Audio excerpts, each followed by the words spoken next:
If you pay off your debt before investing, you could be losing over $50,000 in long-term compound interest. Most people treat this as a moral choice, but it is actually a cold, hard math problem governed by the spread between your loan's interest rate and the market's average return. Today, we are calculating exactly where your next dollar works hardest, starting with the three specific financial frameworks that dictate your net worth. Share, it is the one that professional wealth managers use to balance leverage, and it consistently beats the standard advice of paying off every cent before you touch the stock market. So grab a cup of coffee and let us look at the numbers. Let us start with the easy win, which is understanding your interest rate spread. Think of debt not as a character flaw, but as a negative investment. If you have a credit card balance with an annual percentage rate of 22%, and you decide to invest that money instead, you are essentially betting that your investment will return more than 22%. That is a losing bet. The math is simple. If the interest on your debt is higher than the expected return of your investments, every dollar you pay toward that debt is a guaranteed return on investment. For example, if you pay off a debt with a 7% interest rate, you are effectively giving yourself a tax-free 7% gain. You cannot find a guaranteed 7% return anywhere else in the public markets. In January 1st, 2022, a study by the National Bureau of Economic Research analyzed household balance sheets and found that individuals who prioritized paying off high interest debt increased their net worth by an average of 12% faster than those who carried debt while trying to market time their stock portfolio. That is the baseline. If your debt costs you more than the historical average of the S&P 500 index, which sits around 10% before inflation, you should aggressively kill that debt. It is the most reliable wealth building move you can make. Now let us level up. What happens when your debt is cheap? This is where most people get stuck in a rut.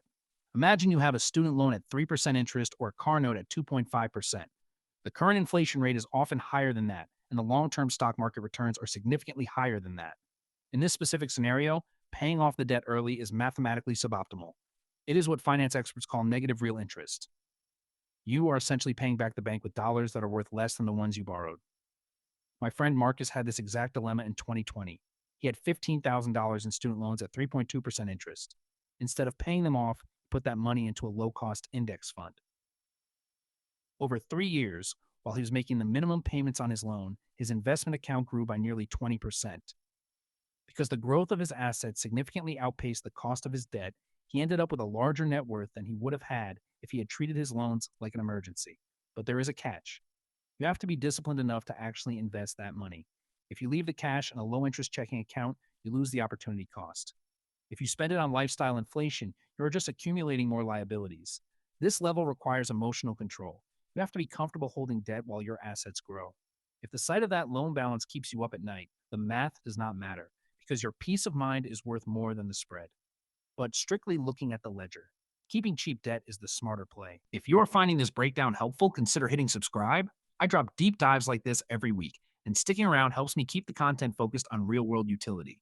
Now, here's the one I have been saving for you. The third method is something most financial planners call the employer match arbitrage.